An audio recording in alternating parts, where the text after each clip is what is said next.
দেখেন দেখেন CC camera, চিপাই চাপাই এমন সিসি ক্যামেরা কম নাই, তাই সাবধান। পিছনের লাল মালটা হলো আমার খালা। গ্রামে হাঙ্গা হইছে, কিন্তু কাজ তার একটাই, গ্রামের এই বাড়ির থেকে ওই বাড়ি চুগলখুরি করা। Do you also have such an aunt? Let me know in the comments. And if not, enjoy watching the video. Hello দর্শকরা, আমি আছি মহা বিপদে। চাকরিজীবী মেয়েকে বিয়ে করেছিলাম, এখন 6 এর জন্য শুক্রবার পর্যন্ত অপেক্ষা করতে হয়। দয়া করে সাবস্ক্রাইব করুন, ভিডিওটা শেষ পর্যন্ত দেখে আপনার মূল্যবান কমেন্ট করুন।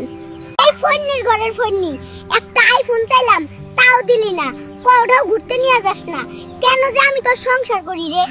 চাচা 2 কেজি গুঁড়ো মাছ দেন তাড়াতাড়ি, টুনটুনির আইফোন কেনার স্বপ্ন ধ্বংস করতে হইব। মাছ কাটলে এই প্যাক বন্ধ হয়ে যাবে।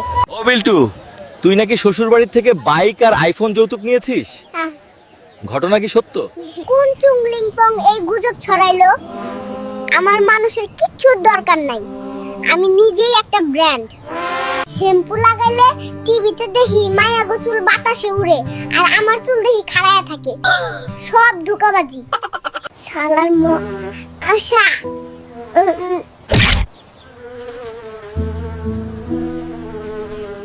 এই তুই কি আমার সাথে ভাগাভাগি করে সংসার চালাইতে আসছিস? যা বাইরে যে চাইলের খুদ খাইলে খা। শালার ইঁদুর, তুই কাজটা করলি কি? আমার 6 মাসের দান খায়া শেষ করে ফেললি রে। ওই হাঁস, ডিমটা কই রাখছস? তাড়াতাড়ি বল, নাইলে আজকেই তোর জাল ফ্রাই বানাবো। এই নাচানাচি কইরা কি ভাইরাল হওয়া যায়?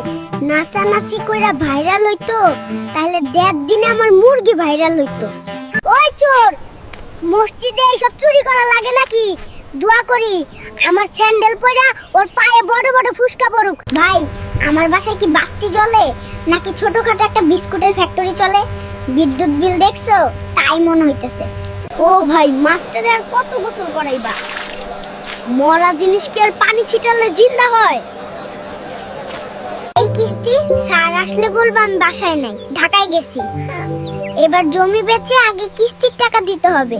হ্যাঁ হ্যালো, আরে কথা শোনার জন্য উঠবস করা লাগতেছে, এর থেকে তো কবুতর দিয়ে চিঠি পাঠানো সহজ ছিল। ওই বম্বল, ওইদিকে শ্বশুর বাড়ি নাকি? সুজা চল নাহি, না হলে লাঠি তোর পিঠের উপর ভাঙবো। ইটিভির রিমোটই হচ্ছে সকল অশান্তির মূল। এর থেকে তো আগের যুগের অ্যান্টিনা ঘোরানো টিভি ভালো ছিল। হায় রে বৃষ্টি, আমার তো মনে হইতেছে বৃষ্টির পানি দিয়া ঘরের ভিতর একটা ঝর্ণা বানায় ফেলবা। সবাই শুধু আন্দোলন করে, এবার আমরা আন্দোলনে যাব। মারা প্রতিদিন খাবারের সময় মোবাইল দেয়, এতে আমাদের চোখে ব্যথা লাগে। এই সাংবাদিক মামা, একটা কথা বলি, খাবার সময় আমাদের মারা কেন মোবাইল দিবে? এর বিরুদ্ধে কঠিন ব্যবস্থা নিতে হবে, কথা কিন্তু ফাইনাল। ভিডিওটা তৈরি করতে অনেক কষ্ট হয়েছে। ভিডিওটা শেষ পর্যন্ত থাকার জন্য ধন্যবাদ। ভিডিওটা ভালো লাগলে শেয়ার কমেন্ট করতে ভুলবেন না।